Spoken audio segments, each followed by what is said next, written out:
Hi అండి, అందరికీ నమస్కారం. Welcome to Sai talks. నేనైతే ఈరోజు అటుకుల పాయసం చూపిస్తున్నాను అనమాట. అటుకుల పాయసంకి అయితే కావాల్సిన పదార్థాలు: ఒక టీ గ్లాస్ నిండా అటుకులు అయితే చూడండి. నేను పతుల అటుకులే తీసుకున్నాను అనమాట. మందం అటుకులైనా తీసుకోవచ్చు, పతులాటి అటుకులైనా తీసుకోవచ్చు. నేనైతే ఎక్కువ ఇట్లా పల్చటి అటుకులతోటే నేను చేస్తాను అనమాట. నేను రెగ్యులర్ గా కృష్ణాష్టమికి చేసే పాయసం నేను మీకైతే ఈరోజు చూపిస్తున్నాను అనమాట. ఒక గ్లాస్ నిండా అటుకులు కొంచెం ఇట్లా ఒత్తి పెట్టిన, ఎందుకంటే అటుకులు పల్చగా ఉంటే ఈజీ కొన్ని వేస్తే నిండిపోతుంది గ్లాసు, కానీ నేను ఇట్లా ఒత్తి పెట్టిన అనమాట. ఇట్లా ఒత్తి పెట్టిన అటుకులు అయితే ఒక టీ గ్లాస్ నిండా తీసుకున్న. తర్వాత హాఫ్ టీ గ్లాస్ కంటే ఎక్కువ అంటే 3/4 గ్లాసు బెల్లం తీసుకున్న. తర్వాత కొన్ని కాజు, బాదం, ద్రాక్ష తీసుకున్న. తర్వాత పాలైతే నేను 2.5 టీ గ్లాసుల పాలు అయితే తీసేసుకున్నాను అనమాట. ఇప్పుడు ఫస్ట్ అయితే మనము ఈ బాదం, కాజు, ద్రాక్ష అయితే కొంచెం నెయ్యి వేసుకొని మనం వేయించుకుందాము. నెయ్యి అయితే మనకి ఎంత అవసరమో అంత అయితే యూజ్ చేసుకుందాము. చూడండి, నేనైతే ఒక స్పూన్ నెయ్యి వేసుకొని కాజు, బాదం, ద్రాక్ష అయితే ఇట్లా వేసుకున్నాను అనమాట. ఇవైతే నెయ్యిలో వేయించుకొని పక్కకైతే తీసేసుకుందాము. చూడండి, నేనైతే డ్రై ఫ్రూట్స్ అయితే వేయించుకొని పక్కకు తీసేసుకున్నా కదా. ఇప్పుడైతే ఇదే ప్యాన్ లో అటుకులు అయితే వేసేసుకుందాము. అదే నెయ్యి కూడా కొంచెం ఉంది కదా, ఇంకొంచెం ఒక స్పూన్ నెయ్యి అయితే నేనైతే వేసేసుకుంటా. కానీ తొందరగా వేగుతాయి కాబట్టి కొంచెం చూసేసుకొని, మాడిపోకుండా చూసేసుకొని తీసేసుకోవాలన్నమాట. చూడండి, ఇట్లా నెయ్యి వేసుకొని మంచిగా ఇది కూడా వేయించుకోవాలన్నమాట. మంచిగా క్రిస్పీగా అవుతాయి అనమాట. ఎందుకంటే పల్చగా ఉన్నాయి కాబట్టి అటుకులు కూడా తొందరగా వేగుతాయి, ఫాస్ట్గా అయిపోతుందండి. ఈ స్వీట్ అయితే అటుకుల పాయసం అయితే చాలా ఫాస్ట్గా అయిపోతుంది అనమాట. నేను ఎప్పుడైనా ఫాస్ట్గా అయిపోతుంది, సింపుల్గా ఉంటుంది, టేస్ట్ కూడా బాగుంటుందని చెప్పి నేనైతే ఎప్పుడైనా ఇలా చేస్తాను అనమాట. ఇవి కూడా అటుకులు అయితే వేగిపోయినాయి. ఇప్పుడైతే తీసేసుకుందాము. మీకు నెక్స్ట్ ప్రాసెస్ అయితే నేను చూపిస్తాను. చూడండి, అటుకులు అయితే వేగిన తర్వాత నేనైతే పక్కకు పెట్టేసుకున్నా. ఇప్పుడు మనం తీసుకున్న పాలు అయితే స్టవ్ పైన పెట్టేసుకున్నా. ఇవి మరిగి మనం తీసుకున్న పాలల్లో కొంచెం తగ్గాలన్నమాట. క్వాంటిటీ తగ్గిపోయి కొంచెం చిక్కగా పడిన తర్వాత నెక్స్ట్ ప్రాసెస్ అయితే మీకు చూపిస్తా. చూడండి, పాలు అయితే మరిగేటప్పుడు పొంగుతూ ఉంటాయి కదా, అట్లా పొంగుతుంటాయి కాబట్టి మనం కలుపుకుంటూ నిదానంగా ఇవైతే చిక్కబరుచుకోవాలన్నమాట. అంటే కొంచెం మనం మరిగే కొద్దీ కొంచెం చిక్కబడుతుంటాయి కదా, ఇట్లా కొంచెం చిక్కబడిన తర్వాత మనం తీసుకున్న బెల్లం ఏదైతే ఉందో, మనం టీ గ్లాస్లో 3/4 టీ గ్లాస్ బెల్లం తీసుకున్నాం కదా, అదైతే ఇందులో వేసేసుకుందాము. చూడండి, బెల్లం అయితే వేసేసుకున్నాం కదా, ఈ బెల్లం అయితే కరగాలి. దాంతో పాటు డ్రై ఫ్రూట్స్ కూడా వేసేసుకుందాము.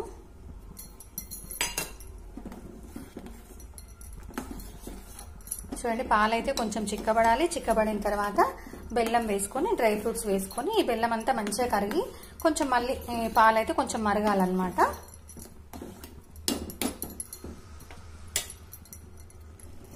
చూడండి, పాలైతే మరుగుతున్నాయి కదా, మరుగుతున్నప్పుడు నేనైతే స్టవ్ ఆఫ్ చేసుకున్నా. ఎందుకంటే మనం బెల్లం వేసిన తర్వాత ఒక్కొక్కసారి అయితే పాలు పగిలిపోతాయి అనమాట. అందుకోసం బెల్లం కరగంగానే మనం వెంటనే స్టవ్ అయితే ఆఫ్ చేసేసుకొని ఇప్పుడు మనం తీసుకున్న ఈ వేయించుకున్న అటుకులు ఏవైతే ఉన్నాయో ఇప్పుడు ఈ వేడి పైన ఇట్లనే వేసేసుకోవాలన్నమాట మొత్తం. చూడండి, మనం వేయించుకున్న అటుకులు మొత్తం ఇందులో అయితే వేసేసుకొని పాలల్లో వేసేసుకొని వెంటనే మూత పెట్టేసుకోవాలన్నమాట. అంటే ఈ వేడికి మనకి ఈ పల్చటి అటుకులు కాబట్టి మంచిగా మగ్గిపోతాయి, అంటే ఉడికిపోతాయి అనమాట. మనకు చల్లగా అయిపోయిన తర్వాత ఈ కన్సిస్టెన్సీ కూడా దగ్గరగా అయిపోతుంది అనమాట. ఒకవేళ మనం చాలా చేసుకుంటే, స్వీట్ చాలా చేసుకుంటే బెల్లం కరిగి పాలు ఒకవేళ పగిలిపోతాయనే డౌట్ ఉంటే ఏం చేయాలంటే, మనం బెల్లం కొంచెం వాటర్లో మనం ఉడికించుకొని అంటే కరిగించుకొని ఆ బెల్లం పాలు లాస్ట్కి వేసుకుంటే సరిపోతుంది అనమాట. అంటే నేనైతే కొంచెమే చేసిన కాబట్టి డైరెక్ట్ వేసేసిన బెల్లం కరిగిన వెంటనే మనం స్టవ్ అయితే ఆఫ్ చేసేసుకోవాలి. లేదు అంటే పాలు పగిలిపోయి మళ్ళీ మనకు అంత మంచిగా రాదనమాట స్వీట్ అయితే. చూడండి, ఇప్పుడైతే నేను పాలు మంచిగా మరిగిన తర్వాత బెల్లం వేసేసుకొని బెల్లం కొంచెం కరగగానే నేనైతే స్టవ్ ఆఫ్ చేసుకున్నాను అనమాట. చూడండి, ఇప్పుడైతే మనం మూత పెట్టేసుకొని చల్లారబెట్టేసుకుంటే మనకు తిక్కుగా అంటే చిక్కగా అయిపోతుంది అనమాట. చూడండి, ఇట్లా మూత పెట్టేసుకున్న తర్వాత కొంచెం చల్లబడ్డ తర్వాత మనకు ఒక 5-10 మినిట్స్కి మంచిగా చిక్కగా వచ్చేస్తుంది అనమాట. చూడండి, నేనైతే ఒక 2 నిమిషాల తర్వాత మీకైతే చూపిస్తున్నాను అనమాట. అంటే మూత పెట్టుకుని 2 నిమిషాల తర్వాత మీకైతే చూపిస్తున్నా. కొంచెం యాలకుల పొడి అయితే నేను వేసుకుంటున్నాను అనమాట. చూడండి, ఒక 2 మినిట్స్ తర్వాత కదా, చూడండి చిక్కగా అయిపోయింది అనమాట. అంటే ఇట్లా చిక్కగా అయిపోతుంది. మనం మూత పెట్టేసుకున్నాం కదా, పాలల్లో వేసి మూత పెట్టేసుకున్నాము. ఇంకొకటి ఏంటంటే మనకు పల్చటి అటుకులు కాబట్టి ఇట్లా చిక్కగా అయిపోతుంది అనమాట. చూడండి, ఫైనల్గా అయితే మనకు అటుకుల పాయసం అయితే ఈజీ ప్రాసెస్లో రెడీ చేసేసుకున్నాం కదా. కొంచెం చల్లగా అయిపోయిన తర్వాత నేనైతే మీకు ఒక గిన్నెలోకి తీసి చూపిస్తా. చూడండి, పాయసం అయితే గిన్నెలోకి అయితే తీసేసుకున్నాం కదా. చూడండి సేమ్ మనం రవ్వ పరమాణం ఎలా ఉంటుందో అలా ఉంటుందన్నమాట. కానీ టేస్ట్ కూడా చాలా బాగుంటుందండి. రవ్వ పరమాణం ఒక టేస్ట్, అటుకుల పాయసం ఒక టేస్ట్ అనమాట. కానీ సింపుల్ గా చేసేసుకోవచ్చు మనమైతే. ఎందుకంటే మనకు పండగల టైంలో అంటే కృష్ణాష్టమి ఆ టైంలో చేసుకుంటూ ఉంటాం కదా. అటుకుల పాయసం అయితే మనకు హడావుడి లేకుండా ఫాస్ట్ గా అయిపోతుంది అనమాట. ఇదైతే చూడండి మనం చల్లగా అయ్యే కొద్దీ మనం చిక్కగా అయిపోతుంది అనమాట. దాన్ని బట్టి మీరు అటుకులు అయితే వేసేసుకోండి. ఇది ఫ్రిడ్జ్ లో పెట్టుకొని తిన్నా కూడా చాలా బాగుంటుందండి టేస్ట్ అయితే. చూడండి ఫైనల్ గా అయితే నేను చేసే స్టైల్లో అటుకుల పాయసం అయితే రెడీ అయిపోయిందండి. చాలా చాలా ఈజీ ప్రాసెస్, తొందరగా అయిపోతుంది అనమాట. అంటే తెలియని వాళ్ళు కూడా ఈజీగా చేసేసుకోవచ్చు అనమాట.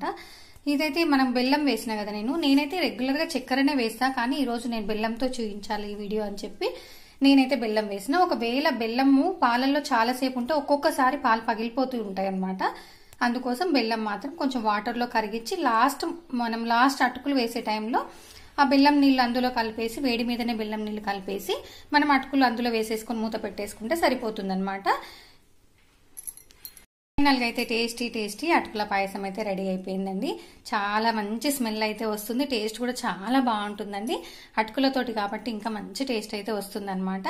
నచ్చిందా అండి? నచ్చితే లైక్ చేయండి, షేర్ చేయండి, సబ్స్క్రైబ్ చేయండి. థ్యాంక్ యూ అండి. Thank you so much. Please subscribe. Thank you.